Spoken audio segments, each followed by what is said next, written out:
நண்பர்களே, அசசல் சத்சங்கம் உங்களை அன்போடு வரவேற்கிறது. நாம் வை ஜீசஸ்ன்னு பார்த்துன்னுக்குறோம் இல்லையா? இன்னைக்கு நாம் Jesus my beloved miracle worker, இயேசு என் நேச அற்புதர் அப்படின்னு பார்க்கலாம். ஸோ இப்போ நாம் இதில் ஒரு வேத பகுதியை பார்க்க போகிறோம். அதில் ஃபர்ஸ்டில் அடையாளம் பெற்றவர்கள் மினிஸ்ட்ரி பெருகிட்டு வருது, ஹேப்பனிங்காக இருக்குது. அதில் பிலிப்புங்கிறவர் சமாரியாவில் அனுப்பப்படுகிறார். ஸோ சமாரியாவில் அவர் ஒரு பிரசங்கியாக இருக்கிறார். பிரசங்கியாக இருக்காரா? பிரசங்கம் பண்ணின்னுக்கிறார். இந்த மாதிரி நற்செய்தியை சொல்லின்னுக்கிறார். பிலிப்பு அப்படி சொல்லின்னு இருக்கிற நேரத்தில் this time mean while there is Saul அப்படிங்கிற பால் அவர் இன்னும் சபையை துன்பப்படுத்தி கொண்டு இருக்கிறார். எங்கே பார்த்தாலும் கஷ்டமான நிலைமை தான் இருக்குது. ஆனாலும் இவர் சமாரியாவில் இப்படியான ஒரு காரியத்தை பண்ணி கொண்டு இருக்கிறார். ஸோ பாருங்க, இப்போ யூதேயாவில் உங்களுக்கு யாராவது விசுவாசி இருந்தால், அதுவும் எருசலேமில் இருந்தால் சவுல் உங்களை பிடிச்சின்னு போயிடுவார். ஆனால் ஆண்டவர் சமாரியாவில் ஒரு கதவை திறந்து பிலிப்பு அப்படிங்கிற இந்த பிரசங்கி மூலமாக நற்செய்தியை விளங்க செய்கிறார் அப்படின்னு பார்க்கலாம். ஸோ இப்போ நற்செய்தி நடந்து கொண்டு இருக்கிறது. இவர் ஒரு நல்ல பிரசங்கியாராக சமாரியாவிலே காணப்படுகிறார். யார்? பிலிப்பு. இப்போ அவர் இதுமாரி பிரசங்கித்து மக்களை சேர்த்து அதில் இயேசுவின் நாமத்தினால இவர் ஞானஸ்நானம் கொடுத்து வருகிறார். சரி, வருகிறாரா? இவர் சபையாருக்கு அந்நியமானவர் இல்லை. இவர் எருசலேம் சபையாராகிய பேதுரு, யோவான் இவர்களுக்கு நெருக்கமானவர் தான். இப்போ சமாரியாவில் இந்த மாதிரியான காரியம் நடக்குது, இந்த மாதிரியான இந்த பிரசங்க ஊழியம் வாய்த்தது, மக்கள் வருகிறார்கள் அப்படிங்கிறத பார்க்குறப்ப யோவான், பேதுரு இவர்கள்லாம் சமாரியாவுக்கு பிலிப்பு நிறத்தில் அனுப்புகிறார்களோ. இதில் பிலிப்பு நல்ல ஒரு பிரசங்கத்தோடு இல்லாமல் அடையாள அற்புதங்களை செய்கிறார், அதிசயங்களை செய்கிறார். ஸோ என்ன மாதிரியான அதிசயம் இருக்கிறோம்? ஒரு திமிர்வாதக்காரன் இருக்கான்னு வச்சுக்கோங்க, குணமடைகிறான். அப்போ ஒரு சுவிசேஷகர் இருக்காருன்னு வச்சுக்கோங்க, அவர் சொல்கிறார், இந்த மாதிரி நீங்கள் எழுந்துறீங்கோ, நீங்கள் குணப்படுங்கோ அப்படின்னு சொல்கிறாருன்னு வச்சுக்கோங்க. உடனே உங்களுக்கு ஒரு தொடுதல் நீங்கள் போதுங்க, இதோட இந்த கதை முடியட்டோன்னு நீங்கள் எந்திரிச்சிடுறீங்கன்னு வச்சுக்கோங்க. அது இந்த காரியத்தில் நற்செய்தி பிரசங்கிக்கப்பட்டது அப்படிங்கிறத நீங்கள் குறிப்பில் வைக்க வேண்டும். ஸோ அவங்க நற்செய்தி கேட்கும்போது அவங்களோட திமிர்வாதமெல்லாம் மறைஞ்சு போகுது, அவங்களோட துன்பமெல்லாம் மறைஞ்சு போகிறது. எழும்பி வரும்படியாக ஒரு பலம் கொள்ளும்படியாக ஓடி விளையாடு பாப்பா, நீ ஓய்ந்திருக்கிறது ஆகாது பாப்பா அப்படிங்கிற மாதிரி காரியம் ஒரு எனர்ஜி வந்துடுது. ஸோ உண்மையான நற்செய்தி என்ன? நற்செய்தியானது என்ன? யூதன் புறஜாதி அப்படின்னு பிரிவு இருந்தது. நாங்கள் யூத அடையாளத்தை இழந்து விட்டோம். இப்போ ஒரு புறஜாதி யூதன் அப்படிங்கிற நிலைமை வந்துடுச்சு பாருங்க. ஏன்னா இந்த அண்ணா, காய்பா இவங்கெல்லாம் ராஜா மாரி இருக்காங்க, மாளிகையில் இருக்காங்க, ஒரு புறஜாதியின் அடையாளத்தில் இருக்கிறாங்க. அவங்கெல்லாம் இந்த யூத மதத்தின் அடையாளத்தில் இருக்கிறாங்க.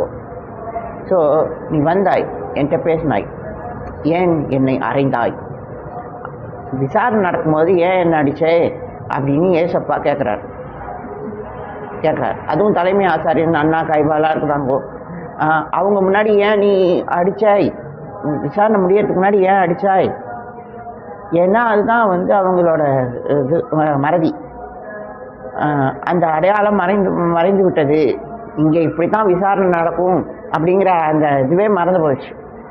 ஸோ இப்போ எல்லாமே புறஜாதி அடையாளத்தில் ரொம்ப வேகமாக நடக்கிற பழி தீர்க்கும் படலமாக மாறிவிட்டது. சரி கேளுங்க, இப்போ அப்படி தான் வந்து சவுலும் வந்துன்னுக்கிறார் பவுலா மாறுறதுக்கு.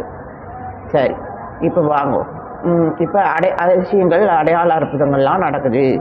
ஸோ பார்க்கலாம், நற்செய்தி அத்தனை வல்லமையானது, உங்களுக்குள்ள அது ஊடுருவி செல்லக்கூடியது. ஸோ இப்போ கேளுங்க, உங்களுக்கு அதிசயம் வேணும், அற்புதம் வேணும்னா ஆஸ்பத்திரியில் கிடைக்காதா? நீங்கள் நோயாளியாக இருந்தால் தான் அதோட அர்த்தம் புரியும். ஸோ ஒரு நோயாளிக்கு ஆஸ்பத்திரியும் வேணும், ஆண்டவரும் வேணும். நான் உண்மையிலே சொல்கிறேங்க, ஒரு என்ன சொல்கிறது, ஒரு living prescription is my Jesus. ஒரு வாழும் மருந்து சீட்டு என் ஏசப்பா, நான் தான் சொல்லுவேன். பிகாஸ் நீங்கள் வந்து ஒரு க்ரானிக் இல்னஸில் இருக்கீங்கன்னு வச்சுக்கோங்க, நீங்கள் ஒரு ப்ரிஸ்கிரிப்ஷனை வச்சுருக்கிறதே ஒரு பெரிய பாடாக இருக்கும்.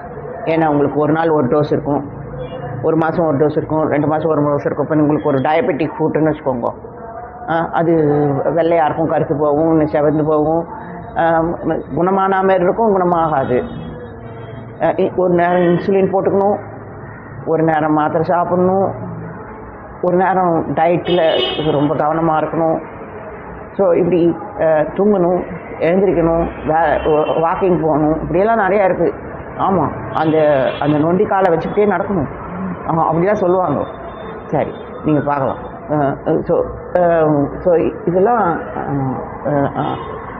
எல்லாத்துலேயும் ஆண்டவர் இருக்கிறார். நம்மளுடைய ஒரு நல்ல மருத்துவ குறிப்பு, மருந்து சீட்டு குறிப்பு ஏசப்பா தான் அப்படிங்கிறத நம்ம தெரிஞ்சுக்கணும். ஸோ மெடிசனை பற்றி நம்ம எமோட் ஆக வேணாம். Medicine is always there, but Jesus is not always here. ஆமாம், ஆண்டவரை நம்ம விரைந்து பயன்படுத்தும்படியாக நம்ம யோசிக்கணும். இப்போ பிலிப்புங்கிறவர் பிரசங்கத்தில் இப்படி இருந்தார், அற்புதங்கள்லாம் நடந்தது அப்படின்னு பார்க்குறோம். ஆனால் மக்கள் வந்து இயேசுவின் நாமத்தினால ஞானஸ்தானம் பெற்றார்களே தவிர பரிசுத்த ஆவியின் வரத்தை அவர்கள் கேட்கவில்லை அப்படின்னு பார்க்கலாம். பிலிப்பு அவர் ஒரு சபையின் மனிதர், இவங்கெல்லாம் வந்து சமாரிய மனிதர்கள். ஸோ சமாரியன்ஸுங்கிறது வந்து யூதர்கள் தான், அதாவது இஸ்ரவேலர்கள் தான். இஸ்ரவேலர்களும் மற்ற இனத்தவர்களும் சேர்ந்த ஒரு கலப்பினத்தவர்களாக சமாரியர்கள் இருக்கிறார்கள். ஸோ இப்போ அவங்களுக்கான அவைலபிலிட்டியான இடம் சமாரியா தான். ஸோ இப்போ நீங்கள் பார்க்கலாம், புறஜாதிகளாக போய்விட்ட இஸ்ரவேலர்கள். ஸோ இப்போ நாம் பார்க்கலாம், ஒரு ரிலேட்டிவிட்டி இருக்குது. நம்ம நிலைமையும் அப்படி தான் இருக்குது, அவன் நிலைமையும் அப்படி தான் இருக்குது. ஆனாலும் நமக்குள்ளே என்ன இருக்குது, சமாரியா வழியாக கூட போகக்கூடாதுப்பா அப்படிங்கிறது. ஏன்னா நம்ம இன்னும் இனக்கலப்பு பண்ணலை. ஆனால் நம்ம வந்து இனத்தின் அடையாளத்தை இழந்து விட்டோம். ஸோ இப்போ இவன் கலப்பு பண்ணி இறந்து போயிட்டான், நாம் அறிவு மறந்து இழந்து போயிட்டோம், அதுதான் விஷயம். ஸோ இப்போ நீங்கள் பார்க்கலாம், இப்போ இவங்க வந்து பரிசுத்த ஆவியின் வரத்தை கேட்கவில்லை அப்படி பார்க்குறோம். அப்போ அவங்க வந்து அப்போஸ்தலர்கள் வருகிறார், ஒரு மீட்டிங் நடக்கிற, கன்வென்ஷன் மீட்டிங் நடக்குதுன்னு வச்சுக்கோங்க, வராங்க. வந்தப்போ இந்த மாதிரி பரிசுத்த ஆவிக்காக வேண்டுதல் செய்து இவர்கள் பெரும்படியாக வேண்டுதல் செய்கிறார்கள். சரி நீங்கள் எல்லாரும் பெற்றுக்கொள்ளுங்கோ அப்படின்னு சொல்லும்போது இவர்கள் பெறுகிறார்கள். வாஞ்சமிக்க சமாரிய விசுவாசிகள் பெறுகிறார்கள். பிலிப்பும் இதில் சாட்சியாக இருக்கிறாப்புல. சரி, பிலிப்பு பிரசங்கித்த காரியம், பிலிப்பு அவனுக்கு கொடுக்கப்பட்ட காரியத்தில் அவனுக்கு பிரசங்கம் வருது. அந்த பிரசங்கமே அதிசய அற்புதங்களாக இருக்கிறது. ஸோ பரிசுத்த ஆவியின் வரத்தை பற்றி அப்போஸ்தலர்கள் அவைலபிளாக இருக்கிறாங்க. அது அந்த நேரம் அவர்கள் அங்கே இருக்கிறார்கள். அப்படி இருக்கும்பொழுது அது தானாக நடக்கும் அப்படிங்கிற மாதிரி, அதாவது அது நடக்குங்கிற மாதிரி ஒரு பிரசங்கித்து வளர்ச்சியின் பேரில் இவங்க வந்து எருசலேமிலேருந்து ஆட்கள், அதாவது அப்போஸ்தலர்கள் வருகிறார்கள். சரி, வந்தாங்களா? அற்புதம்லாம் நடந்தது. யாரெல்லாம் தலையில் கை வைக்கப்பட்டதோ அவர்களெல்லாம் அற்புத ஆவியை பெற்றுக்கொண்டார்கள், பரிசுத்த ஆவி பெற்றுக்கொண்டார்கள். சந்தோஷம். இதை வந்து ஒருத்தன் பார்க்குறான், சிமியோன் அப்படிங்கிறவன் ஒருத்தன் பார்க்குறான். அவன் வந்து மாய வித்தைக்காரன். ஸோ அப்போ பார்க்குறான், இவன் பிலிப்புக்கிட்ட நற்செய்தியை கேட்டு ஞானஸ்தானம் பெற்றுக்கொண்டானா சபையில் தான் இருக்கான். அதாவது இந்த புறஜாதி கூட்டத்தில் ஏற்படுத்தப்பட்ட இந்த பிலிப்பின் ஒரு குழுவில் தான் அவன் இருக்கான். சரி, குழுவில் இருக்கானா? சரி, இந்தானா வந்தானா இந்த பார்க்குறான். ஏன்னா இவன் மாய வித்தக்காரனாக இருக்கிறான். ஸோ இவனுக்கு இது வந்து சுவாசரியாக தெரியுது. ஸோ பாருங்கோ, இவங்க வந்து ட்ரைனிங் பண்ணியிருக்காங்கோ. ஸோ இவங்க அப்போஸ்தலர்களுக்கு இருந்தது, இப்போ இவங்களுக்கு வந்திருக்கு. இது வந்து ஒரு தெய்வ வல்லமை. இது வந்து ஒரு அவனுக்கு அந்த சுவாசரிங்கிறதே வந்து ஒரு ப்ராக்டிஸ் தான். அது ஏதோ ஸ்லோகம் சொல்கிற மாதிரின்னு நினச்சிக்கிட்டான் போல இருக்குது. சரி, அதில் என்ன இருக்குது? இப்போ வந்து அவனுக்கு வந்து அதில் ஒரு ரியல் எக்ஸ்பீரியன்ஸ் வேணுங்கிற ஆசை இருந்தது. நான் வேணால் காசு தரேன், எனக்கு இந்த ஸ்லோகத்தை கற்றுக் கொடுங்கோ அப்படின்னு கேட்குறான். காசு தரேன் அப்படின்னு சொல்கிறான். ஸோ இப்போ நீங்கள் கேளுங்க, ஒரு நீங்கள் வந்து ஒரு பாஷை பேசணும்னா நீங்கள் வந்து கேட்கப்படணும், உங்களுக்கு காதில் கேட்கணும். அப்போ தான் வந்து உங்களுக்கு அது பேச முடியும். இல்லைன்னா உங்களுக்கு அந்தளவுக்கு மனதில் ஹீட் பண்ணி உங்களை அறியாமல் அது வருது அப்படின்னு சொன்னால் அதுவும் சந்தோஷம்தான்.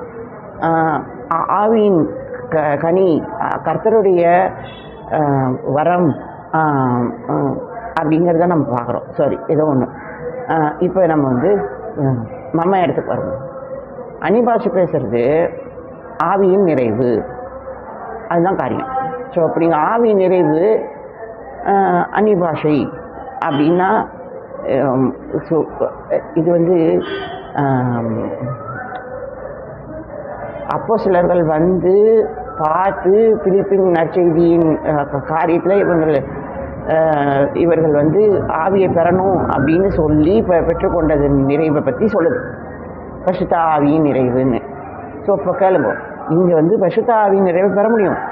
நீங்கள் விசுவாசித்து பிதா குமாரன் பரிசுத்த ஆவியின் பெயரால் நீங்கள் அறிக்கை பண்ணும் போதே நீங்கள் பரிசுத்த ஆவியை பெற்றுக்கொண்டீர்கள். ஆமாம். இப்போ பாஸ்டர் எப்படி ஸ்பெஷல் அப்படின்னு நீங்கள் பார்க்கலாம். இப்போ பாஸ்டர்னா காரில் வராரு, அவர் அந்த காலத்தில் பிஸ்னஸ் மேனு. இன்றைக்கி வந்து ஆண்டவர் கூப்பிட்ருக்காரு, ஆண்டவர் அவர்கிட்ட பேசுகிறாரு. இப்போ வந்து அவர் வந்து மினிஸ்ட்ரியை தேர்ந்தெடுத்திருக்காரு, ஆண்டவர் கூப்பிட்டதுனால அது வாய்க்குது. இதெல்லாம் தானே காரியம். ஆமாம். இல்லை, நீங்கள் காரில் வந்தாலும் சரி, நடந்து வந்தாலும் சரி, பரிசுத்த ஆவியின் நிலையில் நமக்குள்ள வித்தியாசம் இல்லை அப்படின்னு நம்ம பார்க்கணும். பரிசுத்த ஆவியின் அறிக்கையில் நமக்கு வித்தியாசம் இல்லை, எல்லாருமே சொல்லணும். விசுவாச அறிக்கை, தந்தை மகன் தூய ஆவியராய் ஒன்றாய் வாழ்வரை நம்புகிறோம், பரிசுத்த ஆவியை நம்புகிறோம், பாரினில் அவர் துணை வேண்டுகிறோம், உடலின் உயிர்ப்பை நிலை வாழ்வை விசுவாச பொருளாய் நம்புகிறோம். சரி, நமக்கு கொஞ்சம் பழக்கம், அது காதில் விழுது. சரி, கேளுங்க. ஸோ அப்படியாங்க நீங்கள் விசுவாச அறிக்கை பண்ணுறதே காரியம். இவன் என்ன நினச்சான், இது வந்து எக்ஸசைஸ் அப்படின்னு நினச்சான், ப்ராக்டிஸ்ன்னு நினச்சான்.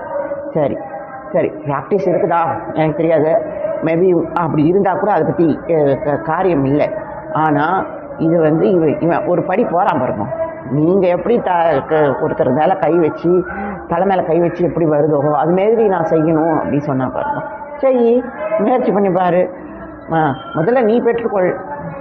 அவனால் அதுவே முடியல, அவனால் பெற்றுக்கொள்ள முடியல. ஆனால் அவன் வந்து மற்றவங்கள நான் வந்து தொட்டு பார்க்கணும் அப்படின்னு நினைக்கிறான். ஸோ முதல்ல நீ பெற்றுக்கொள்ள வேண்டும். ஸோ நான் வந்து இதிலலாம் ஆவி நிறைவு அப்படிங்கிறது நான் அறிக்கையாக தான் வச்சுருக்கேன்.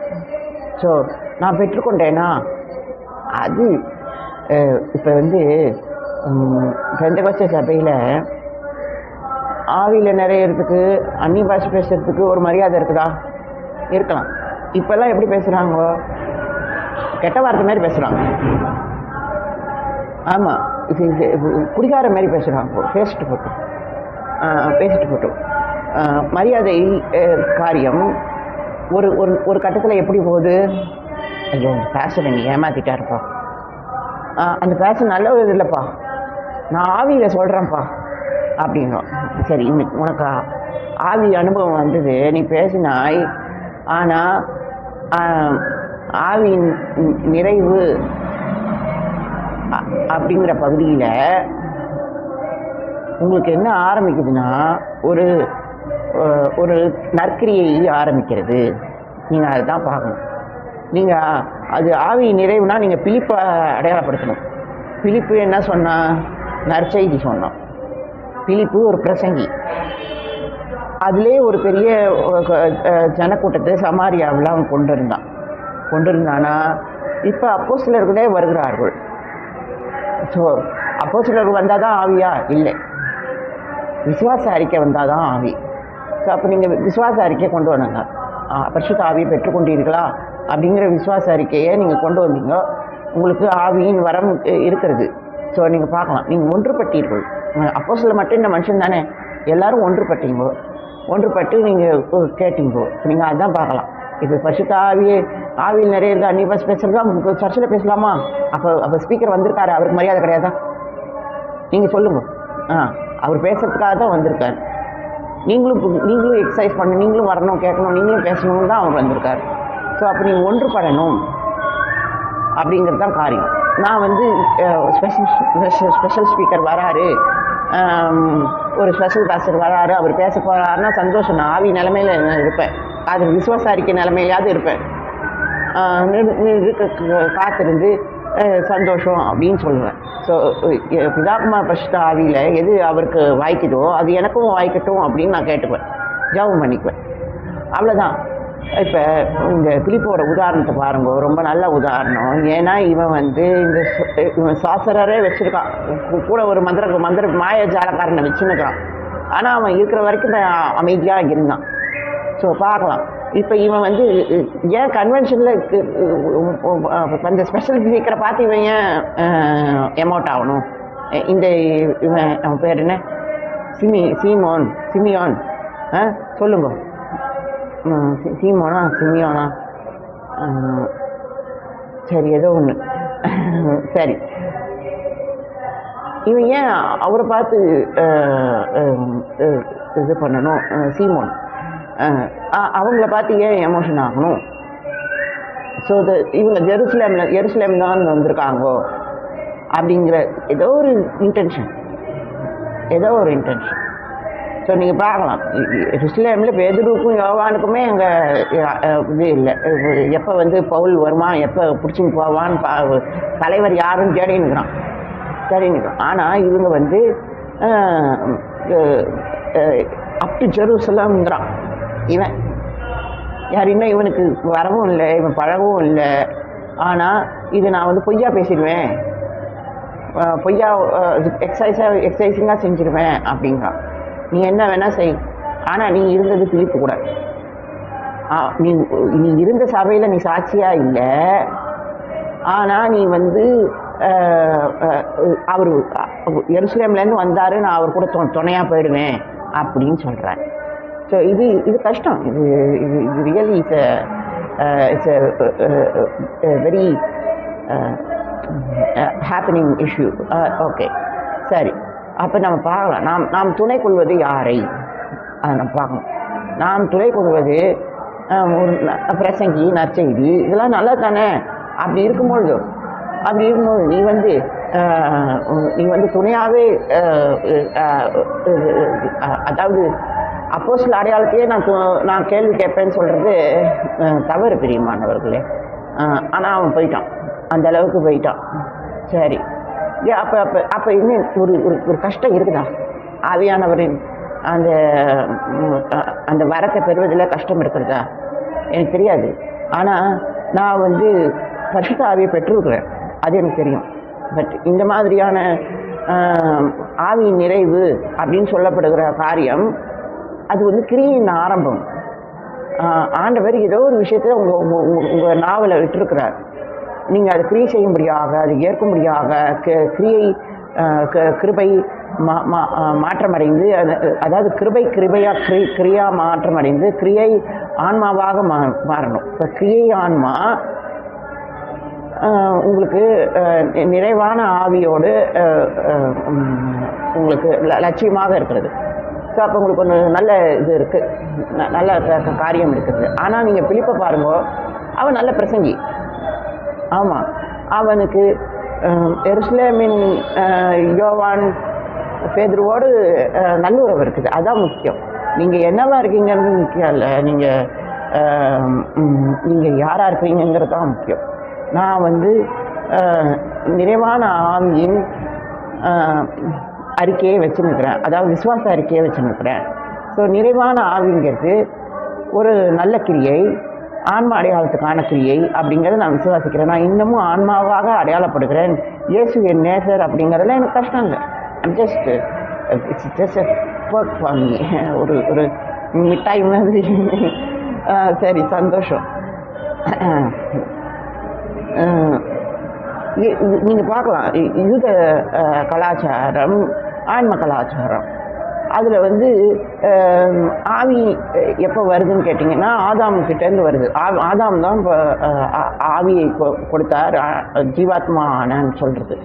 அப்போ பாருங்கள், நீங்கள் ஒரு மறுபடி பிறந்த புதிய மனிதராக வர வேண்டும், ஆதாமாக வர வேண்டும் அப்படின்னு பாருங்க. ஸோ எல்லாராலையும் திருப்திப்படுத்த முடியாது. ஆமாம், not every one is same. நீங்கள் வந்து ஒரு ப்ரைம் மினிஸ்டர், சீஃப் மினிஸ்டராக இருந்தால் கூட உங்களுக்கு இழிவு இருக்குது, நீங்கள் நல்லவன் இல்லைன்னு சொல்லுவாங்க. ஸோ அப்போ நீங்கள் பார்க்கலாம், எல்லாமே இழிவாக தான் இருக்கும்.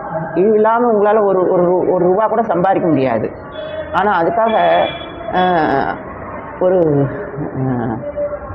ஒரு பேசிக் அந்த மனப்பக்குவம் அப்படிங்கிறது, ஒரு ஆரம்ப மனப்பக்குவங்கிறது நம்மகிட்ட இருக்கும். ஸோ நான் யாரை நேசிக்கிறேன் அப்படிங்கிறது முக்கியம். நான் ஏசப்பாவை நேசிக்கிறேன், சந்தோஷம். ஸோ என் நேசம் எப்படிப்பட்டதுன்னா, அது உண்மையானது. அதில் என்ன சொல்கிறது, அதில் வந்து சிந்தனையே இல்லை. அதில் வந்து ஈவின் காரியத்தை நான் பார்க்குறது இல்லை. ஆமாம், இவங்க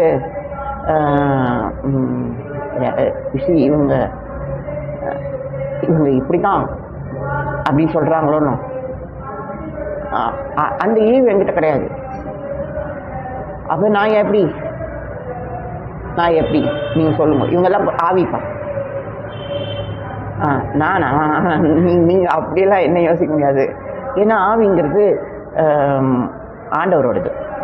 ஸோ இப்போ கர்த்தருடைய வரம்னு சொல்லப்படுகிறது.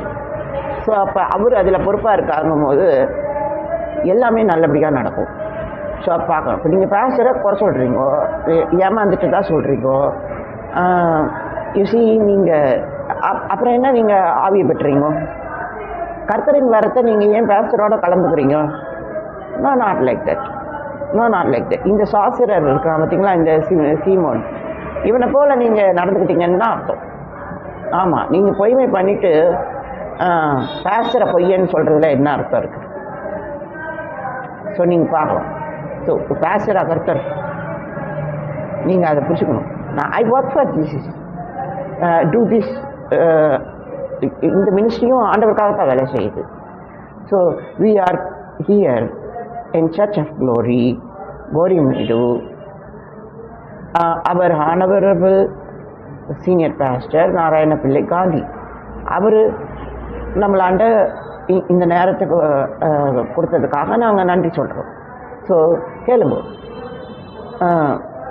இந்த மாய வித்தை குறிப்பு எப்படி இருக்குன்னு கேளுங்க. இது வந்து இந்த கிரியை வாழ்க்கை, அதாவது கர்ம வாழ்க்கை மீதான தாக்குதல். ஸோ இப்போ மாய வித்தைங்கிறது, மாய வித்தை நடக்கலையாங்க, நான் கிறிஸ்தவன், நான் கிறிஸ்தவன் ஆனனால கஷ்டப்படுறேன். இது ஒரு மாய இருக்கு. ஆமாம், நான் உண்மையிலே கிறிஸ்தவனா கஷ்டப்பட்டேனா அப்படிங்கிறது எனக்கு தெரியாது. ஆனால் எனக்கு கஷ்டத்துலேயும் பல நேரங்களில் உதவி இருந்திருக்கு. நான் சபையில் நிறையா நாள் இருந்திருக்கேன், இங்கேயும் இருந்திருக்கேன். சியோன் பெந்தகோஸ்தே சபை வேலூர் மேரியம்மாக்கிட்டையும் நான் இருந்திருக்கேன். ஸோ இப்போ காரியம் என்னன்னு கேளுங்க. உதவின்னு சொல்லணும். உதவியே சோதனைன்னு சொல்லக்கூடாது. உதவியே நான் கிறிஸ்தவன் ஆனதுனால இப்படி ஆயிட்டேன்னு சொல்லக்கூடாது.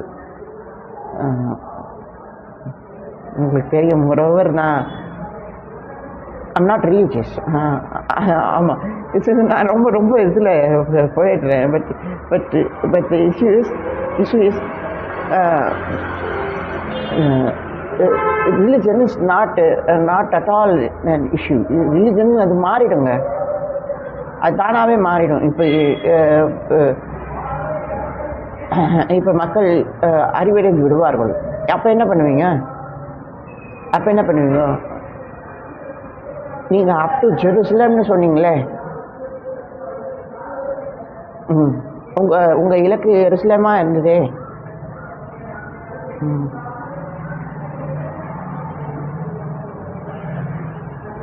Why not it be? Why not it be?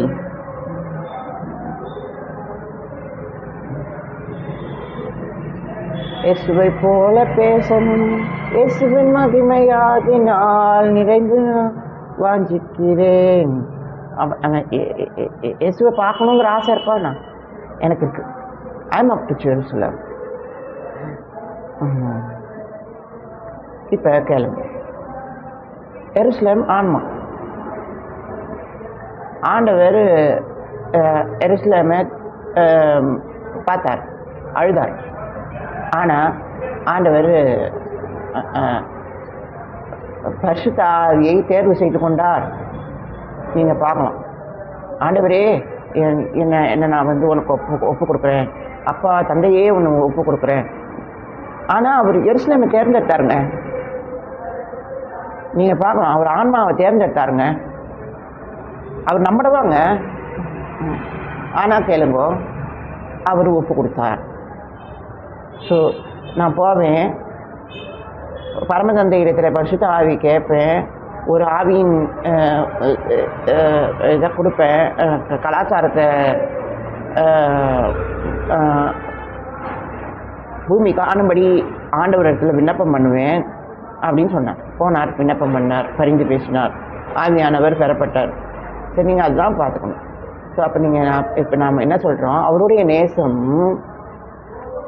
ஆத்மாவாக இருந்தும் அவர் நேசத்தால் சுவோகமானேன் என்னில் பறந்த கொடி நேசமே அப்படிங்கிற மாதிரி அவர் நேசத்தின் காலத்தில் ஆவியிலே கலந்து விட்டார்.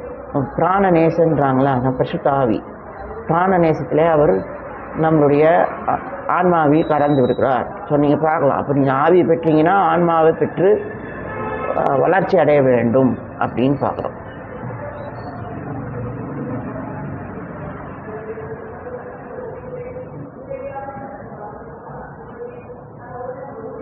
சொல்கிறாங்க இல்லையா, ஆத்ம சாட்சாத்காரம் அப்படிங்கிற மாதிரி. ஸோ நீங்கள் ஆன்மாவை தேர்வு செய்யும்படியாக ஆண்டவர் ஆவியை கொடுத்தார். நீங்கள் ஆன்மாவில் தூய்மையானவர் அப்படிங்கிற அறிக்கை பெறும்படியாக ஆண்டவர் உங்களுக்கு ஆவியை கொடுத்தார். நான் சொல்கிறேங்க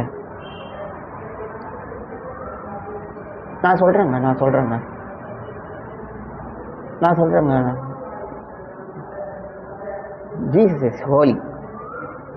ஆண்டவர் பரிசுத்தர். என்னால் சொல்ல முடியும். சூழல் யார் தான் பரிசுத்தம்? எல்லாரும் பாவி தான். சூழல் எல்லா இடத்துலையும் இருக்குது. ஆனால் என்னிடத்தில் அசுத்தத்துக்கு அனுமதி இல்லை. என் நேச இயேசு அற்புதர். அது சச்சங்கம். நன்றி நண்பர்களே.